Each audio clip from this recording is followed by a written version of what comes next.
10 limiting beliefs to overcome prior to marriage. Put your head on my shoulder.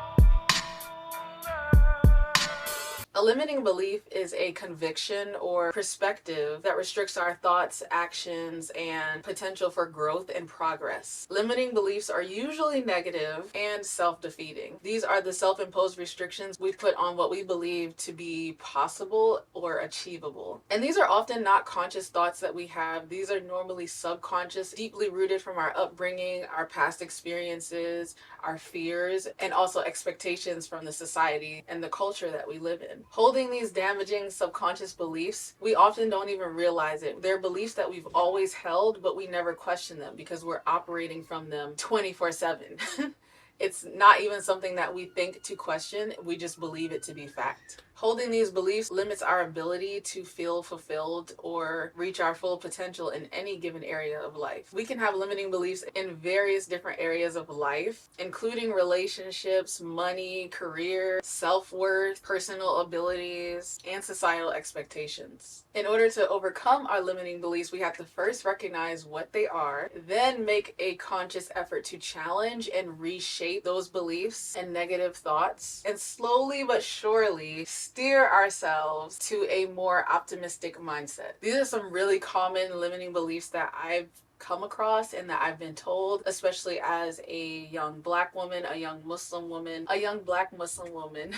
And they are limiting beliefs that I feel every woman could benefit from trying to overcome before even pursuing a relationship, because what will end up happening is you start pursuing a relationship and these beliefs are driving you towards a partner or a situation or a life that is not conducive or not healthy for you. If you attack the root cause, the root belief beforehand, I truly believe that we would all have a better chance at finding that soul aligned partner that is good for us, that's healthy for us, that will be a friend to you, who will love and cherish you the way that you deserve to be loved and cherished. And if I'm looking down, it's because my notes are on my phone, and so I'm checking my notes occasionally to make sure I don't leave anything out. The first limiting belief that every single woman should overcome is that your worth is somehow tied to your relationship status. If you have this belief, if somehow you feel like the pressure is on you to get married, you have to get married in order to be something in life, our worth is not defined by whether or not we have a romantic partner in our lives. I would actually argue that your value is rooted in your character, in the values that you hold close, and making sure that you are a good person. Y'all know chiffon and satin do not mix, but we're making it work. Your unique qualities and contributions are what make you valuable. Don't tie your value to another human being. That is giving someone else way too much power over how you feel about yourself. Whether or not you're married or single, you are worthy. You are worthy of love. You are worthy of being cherished. You are worthy of respect, kindness, compassion. You should be 100% certain that you are that girl. Whether you believe it or not, you are that girl. Never let societal expectations dictate your worth. Whether or not you know it, you contribute something of value to this world. You are literally a gem, and you should know that. In the Qur'an, it literally says, "Indeed, the most noble of you in the sight of Allah is the most righteous of you." So not even Allah ties your entire worth to you being tied to someone else. Simply by existing, by being kind, by being open and honest, by having that internal integrity, you bring value to this world. And this is long before you ever even enter a relationship. And if you're already in a relationship, you are bringing value to this world despite your being in a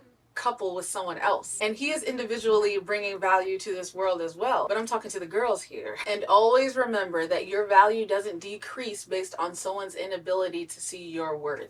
Okay? Because what could happen when we tie our worth to being in a relationship, if our partner is not someone who's good for us and doesn't think we're worthy, we don't think we're worthy either. And that is simply not okay. That is not true. And we should try our best not to uphold this belief or pass it on to our children. The second limiting belief to overcome before looking for marriage is that you don't matter. Your needs don't matter. Particularly in a relationship, you have to prioritize your man's needs over your own. Girl, No.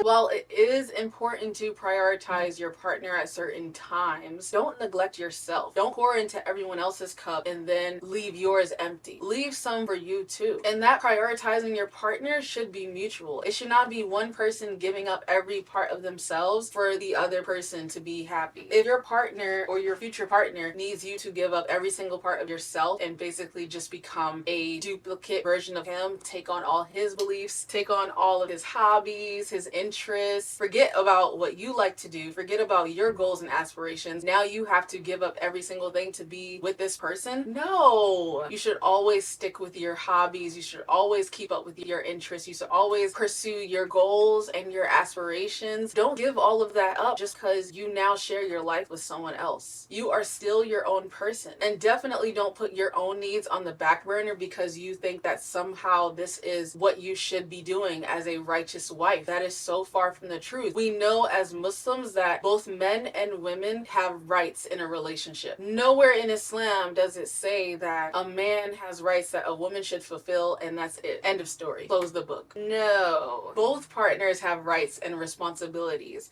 Both partners have to uphold those rights. If a man is telling you before marriage that he does not intend to give you your rights, believe him and keep it moving. I've seen so many situations where a woman gives up her rights for a short period of time. Either it's temporary, he says, or because she's trying to be understanding of his situation, and it never works out well. And in the situations where it does last and she's given up her rights, she is deeply unhappy. It is in a man's nature, and this is, I'm not even just talking about in Islam here. I'm talking about overall. It is in a man's nature to want to provide. If he is not someone who wants to provide for you and meet your needs, no matter what they are, be it financial, emotional, whatever the case may be, if he's not someone who wants to provide for you and meet your needs, he is probably wounded himself. And what we want to do is we want to work on ourselves so that we, inshallah, attract the partner that's also working on himself. A partner who has healthy masculinity, not the toxic kind. He can keep that. The ones who have healthy masculinity that can balance your healthy femininity. And so as we work on ourselves, we attract those partners who align with our values, who align with our views,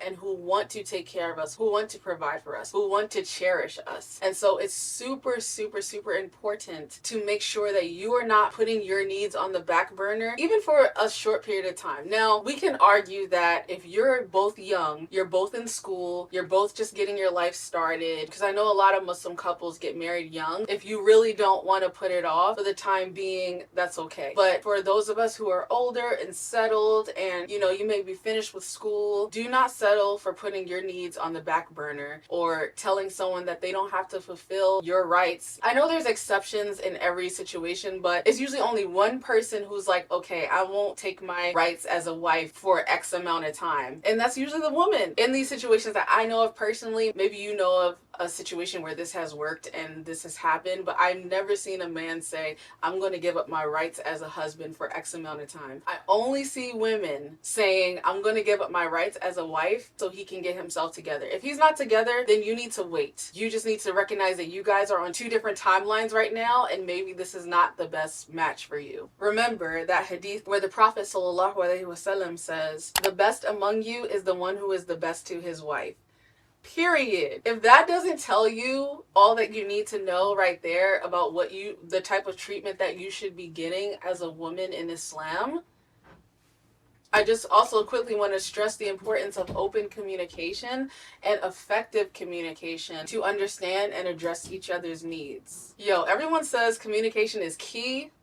But communication is really key. And I don't mean just communication like talking, listening attentively to your partner and his needs, and him listening intently to you and your needs, and communicating back and forth without things getting misconstrued or someone deciding to make up stories in their mind. Open and effective communication is literally key. I remember people saying this to me before I got married, but not explaining what that actually meant. Both partners must have good communication skills, because if only one of you has has those good communication skills, that one person is going to be extremely frustrated and it's not going to be fun. You will find yourself walking on eggshells. The third limiting belief to overcome is that marriage is the be all end all and that you should prioritize romantic relationships over all other relationships in your life. Yes, marriage is a beautiful part of life. It is a beautiful part of life when we are in healthy, harmonious relationships that equally serve both partners, not just one. But it's not the only beautiful part of life. Yes, those of us who get married are completing half of our deen. But Islam also encourages us to nurture various relationships and pursue our own personal growth. And this is for men and women. It doesn't specify only men can pursue personal growth. This is for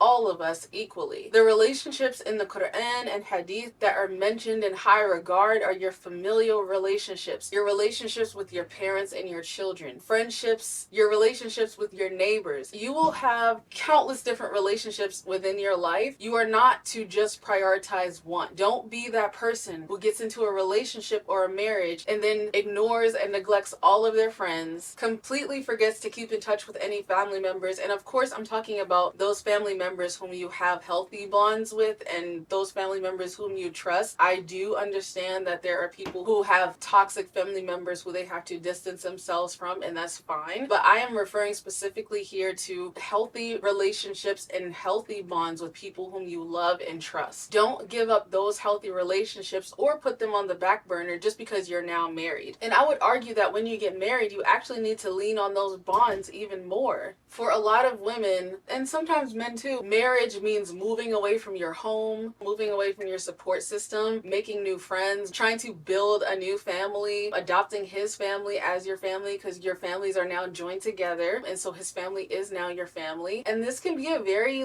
daunting process. You are now dealing with people on a daily basis who you don't have much experience dealing with before. It can be a culture shock. So make sure to keep in touch with those whom you love and trust back home. And if you don't have to move away from home, still make time to go on friend dates with your girls or have FaceTime calls or phone calls. I know everyone's busy and everyone has their own lives, but you still want to make sure that you're keeping in touch with those who you could really lean on in times of hardship. You know, you never know what test Allah is going to throw your way in your marriage. Allah will test each and every one of our marriages, and you want to have those people whom you trust to lean on. I do think that your husband should be your best friend. He should be someone whom you trust, someone who you can confide in, but you don't want him to be the only person. And no, I'm not saying tell all your business to all your family at all. You definitely want to keep some things just between you and your husband unless you feel like it's something that's really weighing on your heart, something that really does not feel right deep inside and you feel like you have to share. Absolutely share that. When we hold this belief that marriage is the be all end all, that nothing good will come to us unless we are married. Until we get married, we don't feel happy. We feel like we're a failure. We let those societal pressures get to us. I hear a lot of people saying, like the aunties asking you about whether or not you're still single, whether or not you're married. I know it can be a lot. What will end up happening if so say you don't meet the right person right away and then time goes on, you're going to be more and more willing to let go of your standards. You're going to be more and more willing to give up on some of your own values just because you want to have that title of wife so bad, just because you feel like once you get married, life is complete. As someone who was married before, life goes on with and without marriage. You get married and then you're like, okay, what now? Like you're still doing life, but now you're doing life with someone else. If it's a healthy partnership, it will only bring value to your life. It might make things a little easier for you. You're going to have that healthy friendship, inshallah. But if you pick the wrong person and you're now doing life with this person who is not good for you, it's going to bring down every area of your life. From your personal goals, your religious practice, your self-esteem, your finances, different parts of that could be dragged down if you don't pick the right person. I just want to say it is not your fault if you fell for someone who lured you in by being inauthentic. Some people really are out here playing characters. Ask God to protect you from anyone with ill intentions and work on recognizing the signs. But I just want women to also know that whether or not you get married, life goes on. You still have your goals that you want to achieve. You still have your hobbies, just like I mentioned before. You get married, but you still have a whole other half of your deen to work on. Just don't think of it as the one major goal that you have to fulfill to be complete in this life, because once you get married, life goes on. You still have your other goals. You still have your friends. You still have your family. You're getting your degrees. If you're a career woman, you're working, opening up your own business. There are multiple different things that you can still do, even being a married woman. The fourth limiting belief to overcome is that marriage is hard and must include some form of suffering. I want us to collectively just take a deep breath and let go of the idea that women must suffer to be married. Ooh, so glad I got that off my chest. If you follow me on Instagram, I've been talking about this a lot because I have personal experience with people coming to me and saying, well, that's just what we have to do to be married. Like, we just have to suffer. Like, that's just it for the women. Huh? That's not even in the Qur'an. That's nowhere in Hadith. As someone who has built a strong, loving, wholesome relationship with my Lord and had built that relationship prior to getting married, I knew with my whole heart and my whole being that a Lord as merciful as Allah subhanahu wa ta'ala would not decree for women to suffer. That's written down nowhere. What happens is a lot of times culture gets mixed up with religion, and those limiting beliefs, those fears and misconceptions and societal expectations are passed down through generations, passed down from mother to daughter, or from father to daughter, or father to son, and they're kind of just taught as fact. Whether or not it's backed up in Islam, it's just taught as though that's just the way it is. It wasn't just one person, it was multiple people, and I don't fault them, because I realize the people who are giving me this advice, which was no one from my own family, were people who were wounded themselves. They grew up primed to believe this, and so they just spat it out to me as though it was something that was meant to be true, when in reality that's not the case. Some of them even realize now that, oh, that's not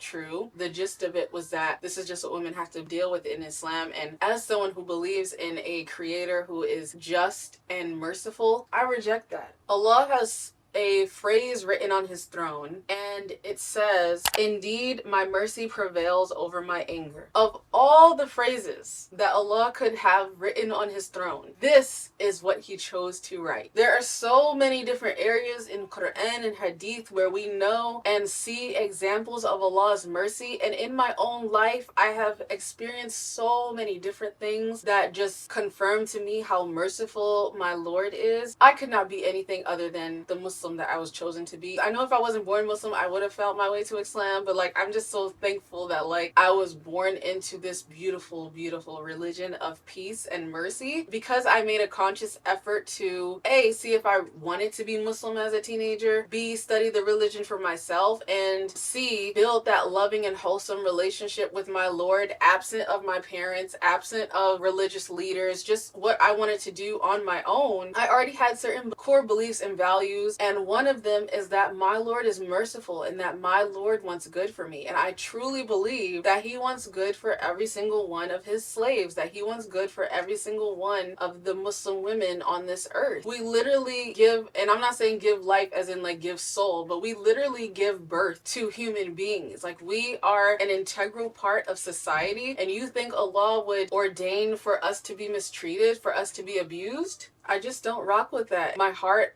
hurts for the women who are taught that, the women who are raised to believe that they are worshiping a Lord who just wants them to suffer, who just wants them to be a doormat for someone else with nothing in return. So while I do believe marriage is work, I don't believe marriage is hard work. I think saying marriage is hard work is a limiting belief. I think marriage is work. It should be a labor of love, if that makes sense. It should not be a tumultuous, hard, difficult struggle. Like I said before, Allah is going to test each and every one of our marriages. You don't know what your test would be. It could be finances, it could be death in the family, it could be dealing with difficult children, it could be different levels of cleanliness, it could be who knows. But it doesn't have to be that struggle. It doesn't have to be that he's unfaithful in the marriage. It doesn't have to be that he is manipulative or abusive in any way, shape, or form, whether it's physical, emotional, mental, whatever. That is what I reject. I don't think that every marriage should have an element of suffering. Allah doesn't even say that. This is one of my favorite ayat in the Quran. Qur'an, and if you've seen my videos on Instagram, you've seen this one before because I really try to drive it home, especially for those who are taught that women have to suffer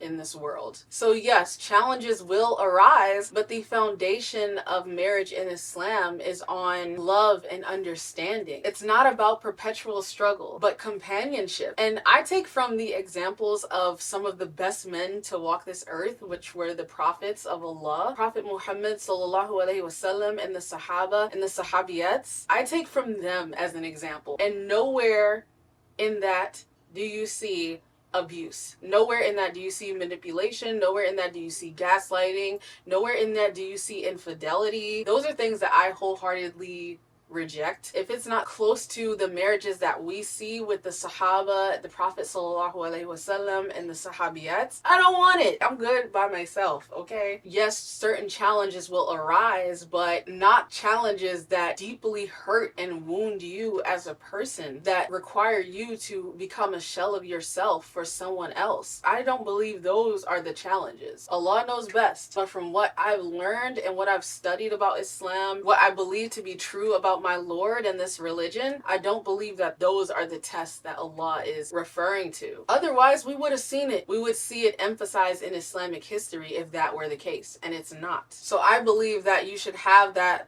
level of friendship prior to getting married, because that is what will carry you through all the challenges that arise later in life. So that way, when Allah throws the test at your marriage, you don't know what that test will be, but you know that you married someone who is kind to you, someone who is compassionate, someone who is a friend to you, someone who respects you, all of that at the very least. And when those challenges and tests arise in your marriage, you equally support each other through them. You help each other because you both care about each other. Women deserve kindness and compassion at the very least. Kindness and compassion should not be the standard, they should be the bare minimum. And being on your deen. Let's just rewind really quickly to the fact that when a person marries, that person is completing half of their deen. Knowing that this is true, why are we trying to convince young women to take on marriages that are not fulfilling to them or their religion? Marriages that make them question the mercy of Allah, marriages that make them question whether or not they even want to be Muslim because they are so toxic and they are taught that this is a part of Islam. Like, that makes no sense. Why would it be completing half your deen if you're marrying someone who's not fulfilling your needs, who's not fulfilling your rights that Allah has ordained that you should be getting fulfilled? How would it be completing half your deen if you're married to someone who can't even lead you in the deen, who has no desire to even teach your children the deen?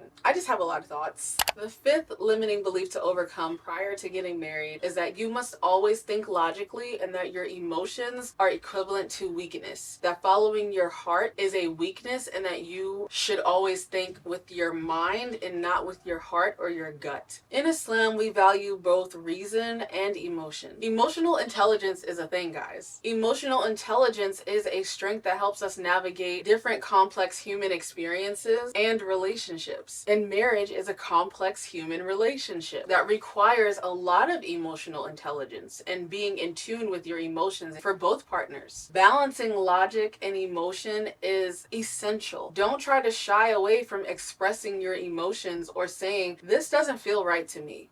Something does not feel right here. I need to listen to that feeling." It's a part of the human experience to listen to our emotions. We have them for a reason. There's this quote by Helen Keller where she says, "The best and most beautiful things in this world cannot be seen or even heard, but must be felt with the heart." And Helen Keller is someone who was blind, deaf, and mute, could not see, hear, or speak. You can read about her story. It's honestly, she's an amazing historical figure, an amazing person, period. Funny side note, I was in a play about Helen Keller when I was in 7th grade, but I feel like we could learn a lot from this quote, because what we often do is when we feel that sinking feeling in our gut, or we just feel not even a sinking feeling, but when we're getting to know a potential suitor or we're in a marriage and we feel like something is not right, what we often do as women is we talk ourselves out of it and we say, no, how I'm feeling is based on my anxiety. It could be self-sabotage, or it could be insecurity, X, Y, and Z. There's this tweet that I feel like really explains the difference between intuition, anxiety, and insecurity in such a short but sweet way.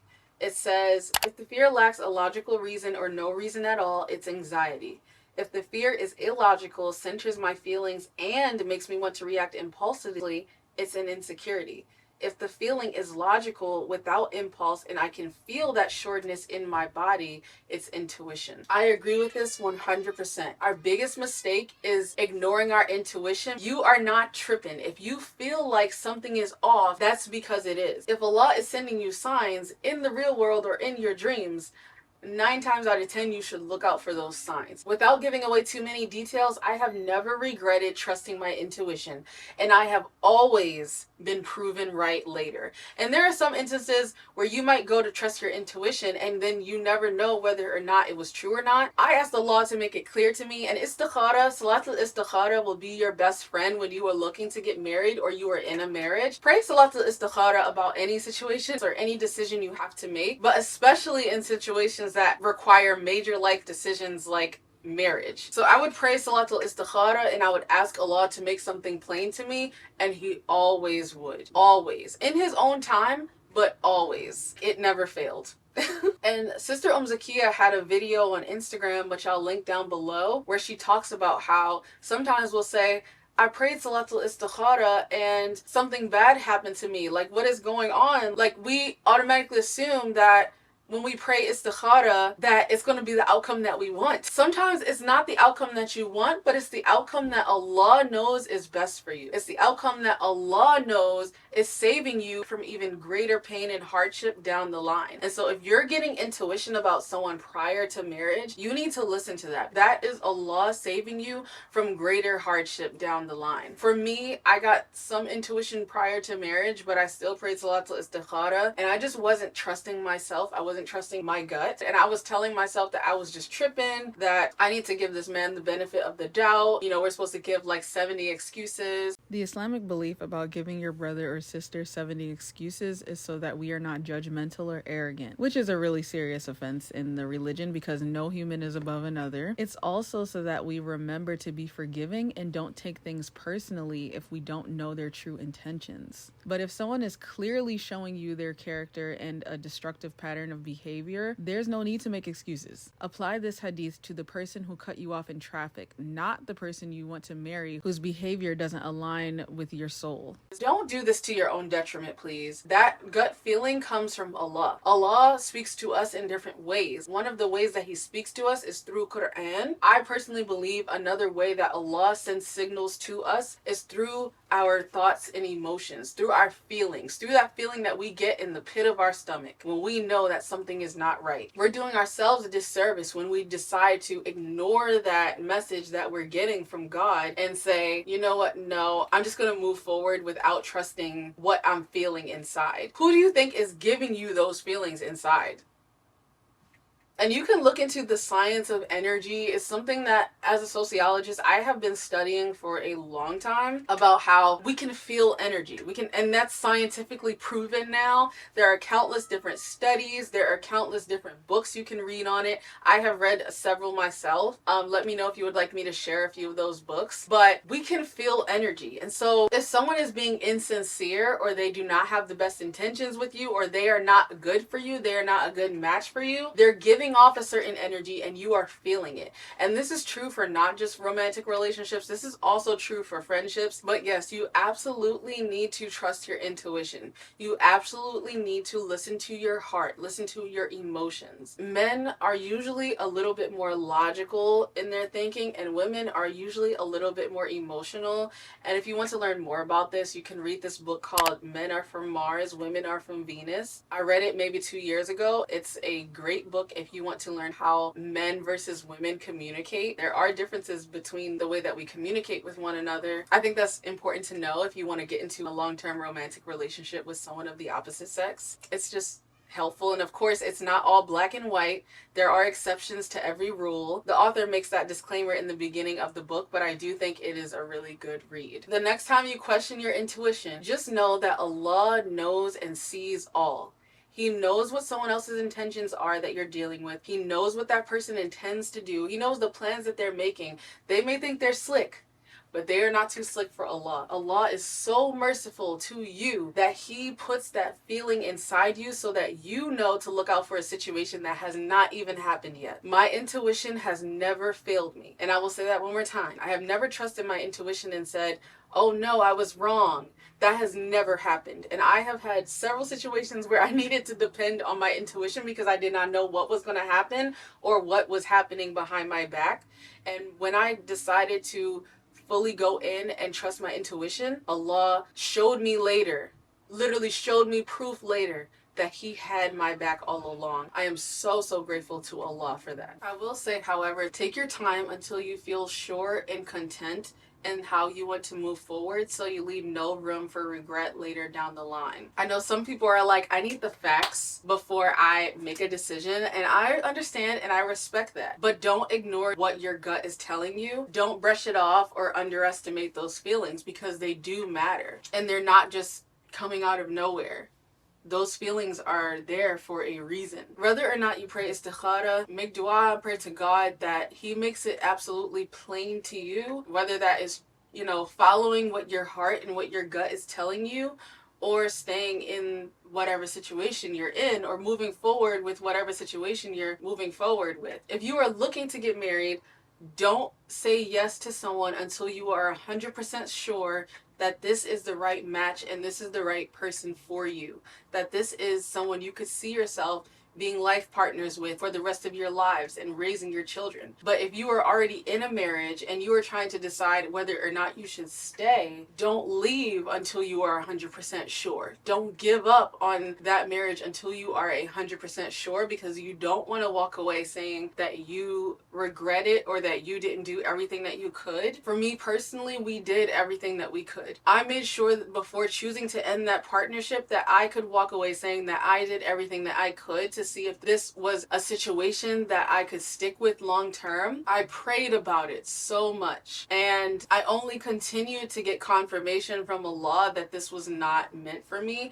And I have no ill feelings towards my ex-husband at all. We've gotten to a point where we could have a respectful co-parenting relationship, but we were not a match for one another. I think deep down inside, I knew this all along. I was getting signs that this was the case before marriage, but I kept telling myself I was just tripping. And I kid you not, the things that I noticed and thought, well, that's not a big deal prior to marriage, became big deals after marriage. So watch for the actions that you're seeing and trust your intuition. And if you're going to others about your concerns and they're just writing them off as though they are nothing, ask yourself, what does this person put up with in their marriage? Do they have a healthy marriage that I wouldn't mind being like theirs and getting advice from them? And then ask yourself, is validation from this person who is saying that your gut is not a reliable source and that you should not trust your intuition, is validation from this person more important to you than validation from the Most High, than the signs that you have been getting from Allah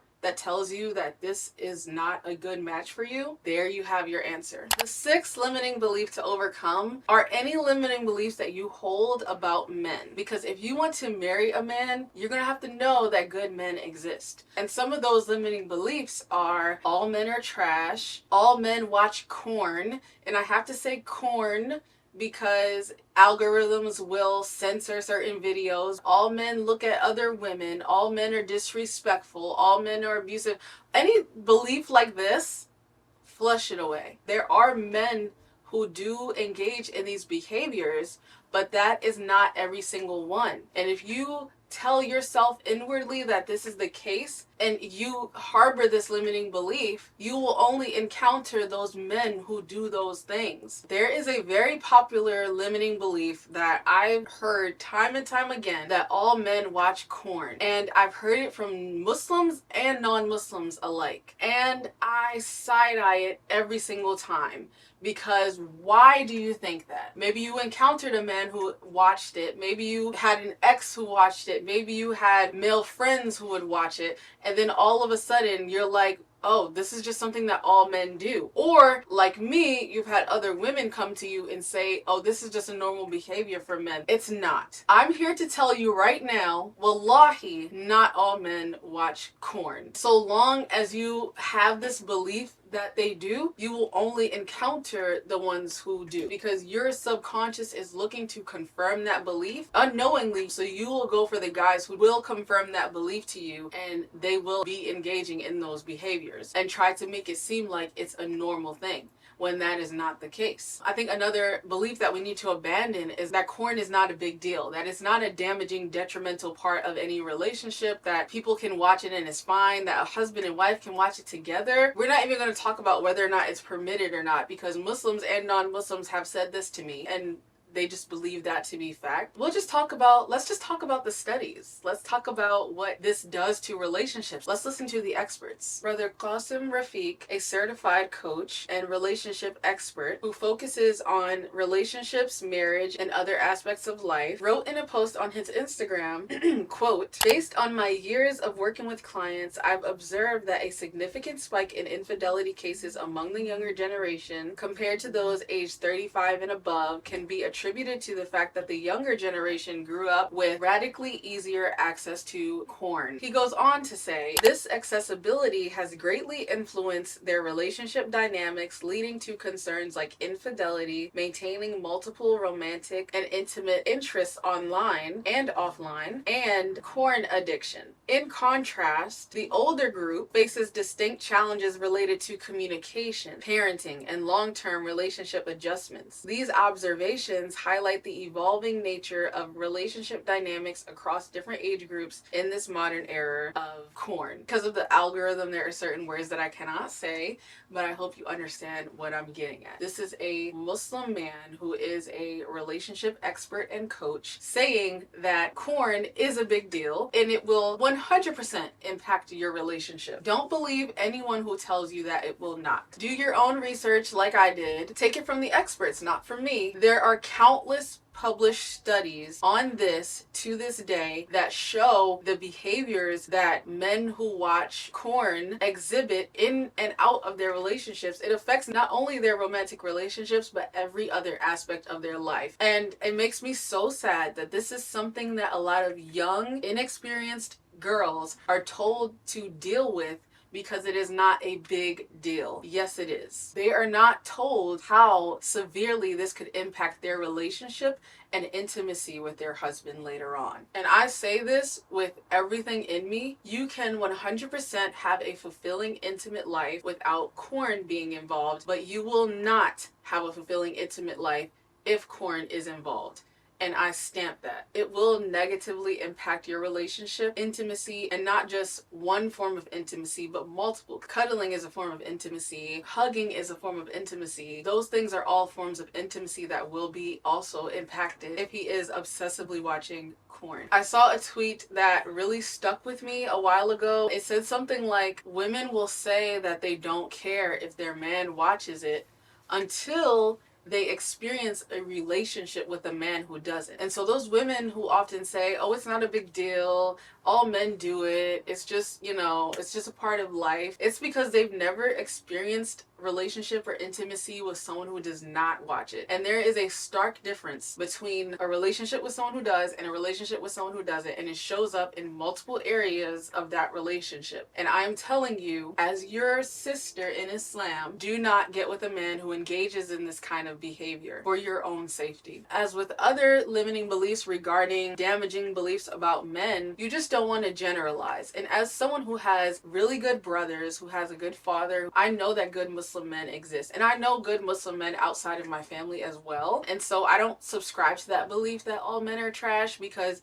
I know that there are good men who are not. So why would I tell myself that? And if I believe that Allah has a partner out there for me who is a good guy, who is a practicing man, who loves and fears Allah just as much as I do, why would I tell myself that all men are trash? Because that would include him, right? And this is not to get into gender wars, and this is not to say that women don't deal with a lot in this earth at the hands of men, because that is true. But I'm just saying that's not all of them. Stay away from those men who are harmful, but also trust in Allah that He has someone out there who is good for you, who is the match for you, who is a good man, who will be a friend to you, who will respect you, who will show you kindness and compassion. Judge someone by their individual actions. Don't make a sweeping generalization based on assumptions about everyone in that category. And that can be true for a lot of 5 different categories. If we believe that all men are trash, we are going to subconsciously look for the men who are trash, and those are the men who are going to keep popping up in our lives over and over and over again. Where your attention goes, energy flows. So if your attention is on the men who are trash, that's where your energy is going to flow. That's who you're going to attract into your life. That's who you're going to be drawn to,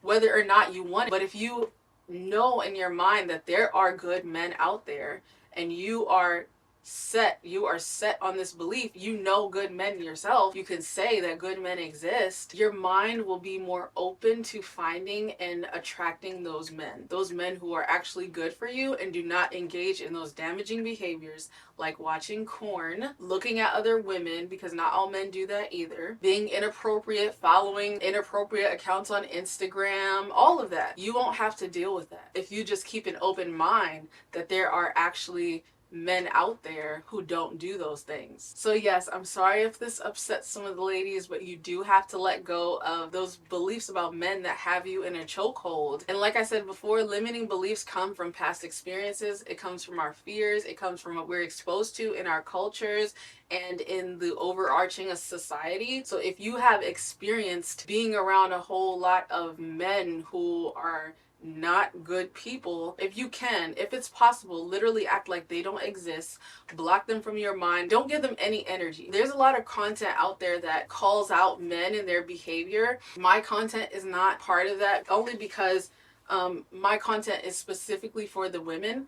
I feel like personally women have been calling out male behavior for decades to no avail. So inshallah there will be some guy who comes and starts a revolution for men to do a collective change, but my content is for the women. I prefer to focus on women and empowering women to see certain signs, to love ourselves and be so sure in ourselves and our decisions that we're able to say, I'm walking away from this and I'm 100% happy with my decision to do so, because this is not love. And I know that this is not what Allah would want for me, because Allah wants good for me. And so what I choose to do personally is I just avoid the content that's kind of like man bashing, only because I know it will keep me in a negative place where I'm constantly thinking about those men who are terrible. And yes, we should be aware of those men, but we should also know that they are not the only ones who exist. And so in a conscious effort to keep myself from only thinking about those terrible ones, I decide to just avoid that kind of content. And that's not because I don't think that they exist, because I know that there's some really serious issues and male mentorship is 100% needed.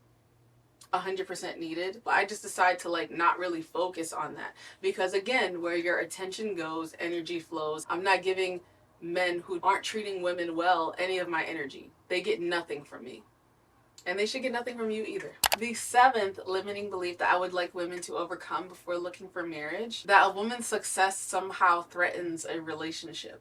Islam actually encourages supporting your spouse's successes, and that isn't limited to just the man. That's for the woman too. In a healthy relationship, you ideally would be in a relationship where you celebrate each other's achievements and that you're genuinely happy and excited for one another. Success is not a threat, but an opportunity for growth together. Islam values partnerships that uplift each other. The Prophet ﷺ said, when a husband and wife look at each other with love, Allah looks at both of them with mercy. I personally feel it's really important to support each other's personal and professional growth, as long as it will benefit both of you individually and together. The Prophet ﷺ worked for his first wife Khadija. He was head over heels in love with Khadija radiallahu anha. And mashallah, their marriage was absolutely beautiful. Khadija was a business owner. She had a lot going for her. And she chose the Prophet, and he was very supportive of that.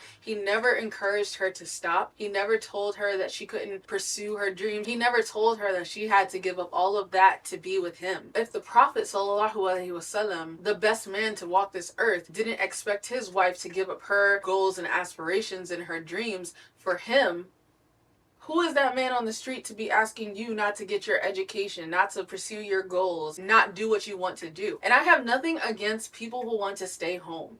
That is fine, but it has to be your choice. It can't be something that was forced on you. If you want to stay home and raise your family and be a housewife, I am 100% for that, okay? As long as you will feel fulfilled and it's what you want to do and not what someone else is shoving down your throat, then by all means go for it. But if you are someone who has goals and aspirations and that is known, and he's trying to convince you that, well, Islamically, you actually have to serve your husband, and so you need to give up on your dreams, you need to not go to school, you need to do X, Y, and Z because you have to serve your husband, but that's something you want to do, you are well within your right to continue to pursue your goals and dreams and aspirations. And you can literally tell him, well, I draw from the example of the Prophet sallallahu alaihi wasallam, like this is the type of marriage that I see myself being in. And if he is not someone who aligns with that and that is not okay with him, then you two have different values, you two have different paths in life, and you need to go find your match.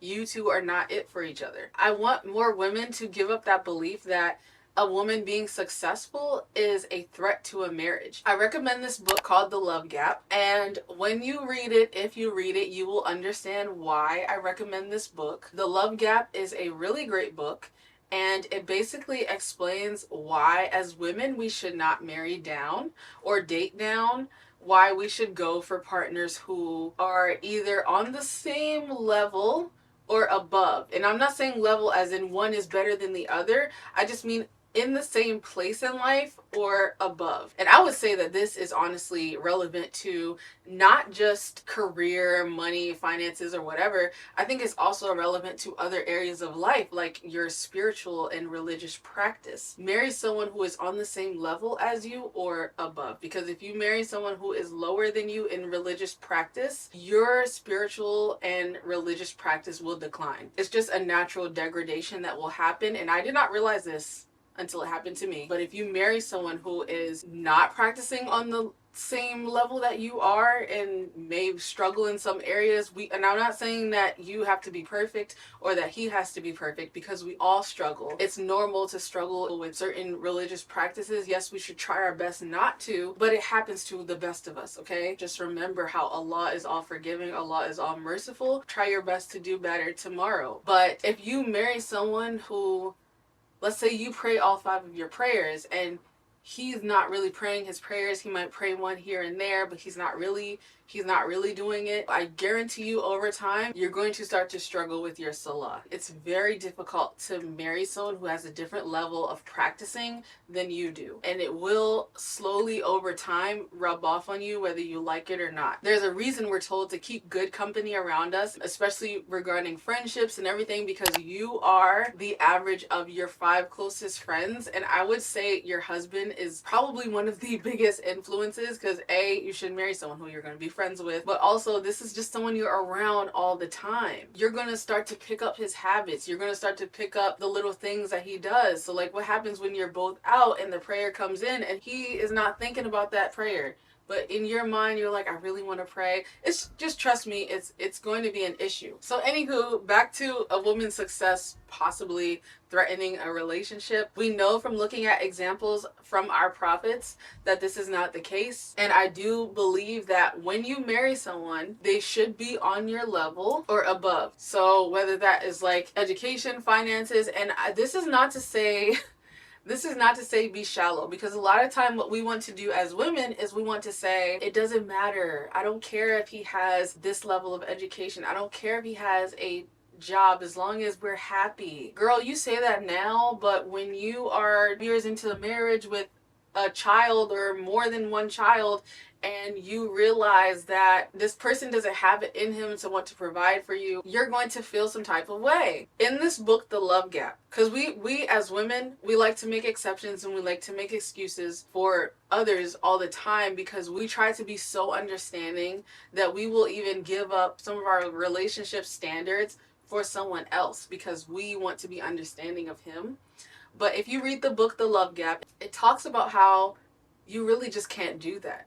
Because when we do marry someone who has, let's say, makes less money than us or has a lower education than us, what often happens, and this is a woman who has studied this over a long period of time, what ends up happening is that the man starts to feel insecure. He starts to question his abilities because they innately have it in them to want to provide, to want to add value to your life. And if he is coming into your life and he doesn't have the same level of education, or he doesn't have a steady income but you do, or whatever the case may be, it's going to make him feel emasculated even if you are okay with it. It doesn't matter if you are understanding or you're okay with it. It matters how it makes him feel. And when I say lower, I don't mean lower in you're better and he's not just because he didn't get an education. I have degrees, but I am someone who believes that you can be successful without a college education. I am not necessarily pro college, just to be fully transparent, but I do believe if you have a certain level of education, you need to marry someone who is also educated on your level or better, because of, and just reading this book, naturally he will start to feel insecure. And when you are in a relationship with someone who is insecure, he will project those insecurities to you, and that can be really emotionally damaging and make you question your entire reality, make you question his love for you, but he's going to make you feel crazy about it. His insecurities are going to make him doubt himself, doubt his ability to take care of you, and you do not want someone who is not confident leading you and your future children. It's just a recipe for disaster. And so just like we as women should work on our confidence and self-esteem and self-love before we get into a relationship, you want to be with a man who's also working on his own confidence, self-esteem, and self-love. You can only love others to the extent that you love yourself. And if you don't have that love for yourself, you can't have that love for others. The 8th limiting belief to overcome prior to getting into a relationship or marriage is that women are solely responsible for the upkeep of that relationship, that the work falls on the women in maintaining the relationship over time. Relationships thrive on shared responsibilities. Both husbands and wives have needs that need to be fulfilled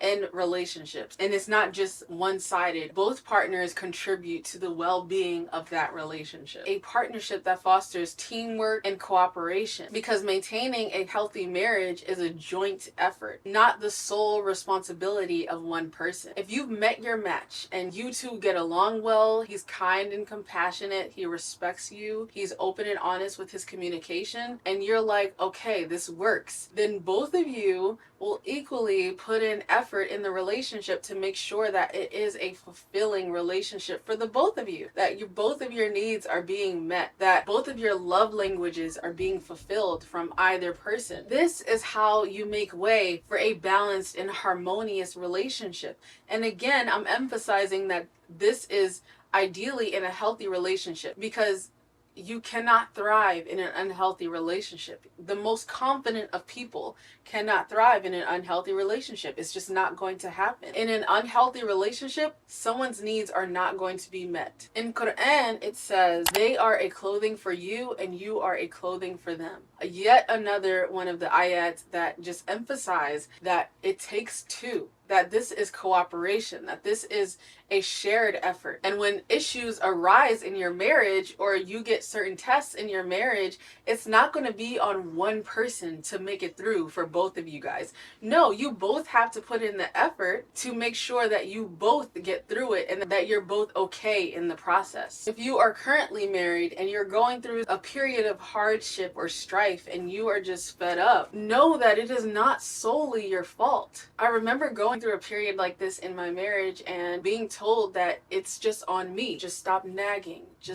And mind you, I wasn't nagging, but it was like, don't nag. Just be a better wife. Be quiet. Just be his peace. And it's like, but he's not being my peace. Like, can I get some peace? So it's really on both partners. Don't let anyone tell you, no, you need to be a good wife. You need to just do this. You need to just do that, and not say anything to him. It's on both of you to make sure that you are building a partnership that fulfills you both, that fills both of your cups. And I honestly believe the key to having and living a fulfilling marriage when you're in the right partnership is both of you working on yourselves individually and then coming together with your healed selves for a beautiful outcome, inshallah. You have to be just as committed to your own spiritual and emotional and personal growth as you are to the relationship's overall growth, because improving yourself, working on yourself is going to improve both of you together. And it should not just be you. It should be both of you who are trying to better yourselves. Yes, you can take moments to stop and appreciate the progress you've made and where you are. It's not a rat race to become the best person you can be. Just always be open to growth. Always be open to learning. Always be open to different ways to improve your life with and independent of this person. If both of you are actively working towards self-improvement, your relationship is going to blossom, inshallah, in a whole different light. And it's going to be and feel absolutely beautiful and amazing. And I want that for every single woman that I know. I'm praying for that for each and every one of the viewers and each and every woman that I know personally. The ninth limiting belief that I would like women to overcome prior to looking for marriage, that your love can change him, or that you can change him, period. While love is powerful, I'm not saying it's not, personal commitment and responsibility are equally as important. People only change if they want to change. People only change through individual growth and effort. And this is why I say don't fall for potential or promises. Ask yourself, if nothing changed about him right now, would I be okay with marrying who he is and being with him for the rest of my life with how he is right now? Ask yourself, if I have children, would I be okay with my future son turning out exactly like him, or my future daughter normalizing his behavior and dealing with someone exactly like him, or turning out exactly like him too? And if you're getting remarried and you already have children, ask yourself those same questions. Would I be okay with my son being influenced by his behavior, or my daughter normalizing his behavior? I don't believe that people can change for other people. I believe that if they want to change, it has to be something that they choose to do on their own. Don't believe the guy who's like, yeah, I am currently doing this bad habit, but I intend to stop after I get married, or something silly like that. Trust me, it's even if he does stop, that only lends room for resentment down the line, where he resents you because he feels like he had to give up a part of his life to be with you. Even if you didn't ask and he offered himself, it's highly possible that he'll be resentful later on. Let's say this guy was smoking, and you're open about the fact that you don't like smoking, that smoking is a deal breaker for you. And he was like, okay, I'm going to give up smoking. Like, it's not a big deal. I don't want to smoke anyway. And so he stopped smoking. And then after you get married, he wants to smoke, but he knows that you're someone who doesn't like smoking. And so he doesn't bring it to you right away. Slowly but surely, like over time, he's hanging out with his friends and they smoke, and it's just like, why can't I smoke? Like, I miss this life. Even though he willfully gave it up without you telling him this is something you need to do, he told you that he wanted to, and he gave it up for you. Over time, he's going to miss that, because it's not something that he did because he absolutely wanted to. It's something that he did for someone else, not from a desire that he had from within. And so what's going to end up happening is that he's going to start to feel resentful. He's going to start feeling like, oh, I can't do anything. He might even say that you're controlling, that he can't be himself around you. And not because you're saying, oh, you can't do this. You're not telling him what he can and can't do, but because he knows you're not someone who engages in those behaviors,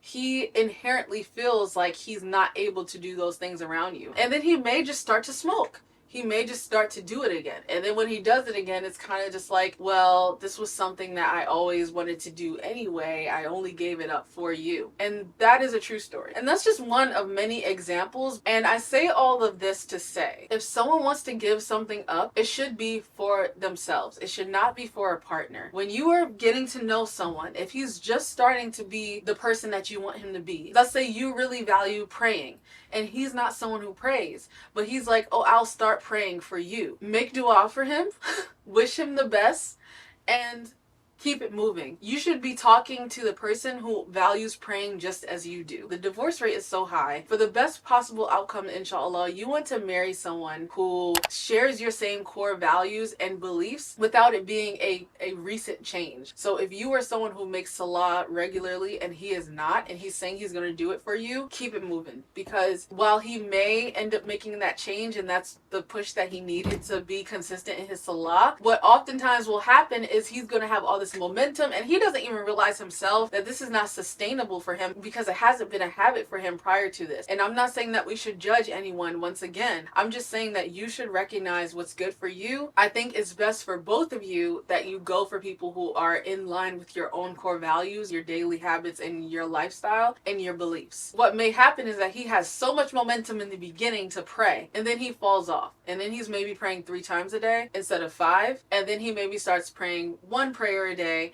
and then he just completely stops, and you're just like, what is happening? And then you start to struggle as well. Know that love is not powerful enough to change anyone. What is powerful enough to change someone is their own desire to do so. And that's literally it. And that desire could stem from different things, but it has to be something from them. It can't be something that they're doing to try to impress you or someone else, not even to impress their family, not even to impress whoever. It has to be from them, for God, and that's it. And like I said, no one is perfect. We all have struggled. It's so common to struggle with your salah. It's so common to struggle with any number of temptations, especially in this world, in this society. I currently live in the United States, so it is a struggle for a lot of young Muslims here. And so if you find that you are just on a different path and this person is not, and they're saying that they're going to be on your path just for you, I think it's best for you to just go your separate ways. Don't fall for potential. Take people where they are right now. I know a lot of Muslims get married young. And so if you are both in school and you are both working towards your goals, you both have a lot of growing to do, that's different. Still pay attention to his character and ask yourself, would you be okay with the little quirks and things about his character that you're seeing right now? Don't fall for someone who says they're going to change or that they're going to make a change for you. They have to want to do it for themselves. I wouldn't even want someone to make a change for me. Just to be fair, like, he should want to do it for himself. I think it's only fair to both partners if you get with someone who you don't feel like is a project, who you don't feel like you have to change in order to be with. You should be happy with where he is right now. That's only fair to both of you. And last but not least, number 10, and I might get some pushback on this one. The last limiting belief that you can take with a grain of salt if you want to is that physical attraction does not matter. That is shallow to want to feel physically attracted to your partner. I believe physical attraction is a valid aspect of a relationship. What I don't think you should do is get with someone based off of physical looks alone. But I see a lot of people telling women that it doesn't matter if you like the way he looks or not, as long as he's a good guy. Now, why are you limiting yourself to believe that if someone is a good guy that he's not going to be attractive? Like, why are you limiting yourself to believe that you have to have one or the other? That he's either a good man or he's attractive and he can't be both. That's why I say it's a limiting belief. Of course, beauty is in the eye of the beholder. So what I find attractive, another woman might not. And what she finds attractive, I might not. And I only ever see women having this belief. I don't often see men saying that you don't have to be attracted to her as long as she is a good person. I know that there are men who have that belief, but I rarely see it like preached amongst the men, and maybe I'm just missing out on it or something. But more often than not, they are going for the person who aligns with them and also is attractive to them. So why can't we as women also be attracted to our husbands? I personally think that that is important. While it's not everything, it is an important part of marriage. If you found a really good guy and you don't find him attractive, but you think that he's the perfect match in every other area, then I'm not saying don't go for it. I'm just saying, if that's important to you and you feel like you want to be attracted to your husband too, don't let anyone convince you that that is wrong. Don't let anyone convince you that that's not something that you should want. You're going to be with this person in an intimate and vulnerable way. So you want to be able to at least like how they look, if you know what I'm saying. We should just recognize the importance of a holistic approach to healthy relationships, finding that balance and knowing that you can absolutely be attracted to your husband and still be in a healthy relationship. They don't have to be mutually exclusive. I will say, however, that you want more than just someone you're physically attracted to. Like I mentioned before, you don't want that to be the only thing that you like about him. He has to be a good person too. Just don't talk yourself into believing that all the good guys are unattractive, because again, beauty is in the eye of the beholder. You can definitely meet a good man who's a good match for you, whom you're also attracted to. I think emotional and spiritual connections are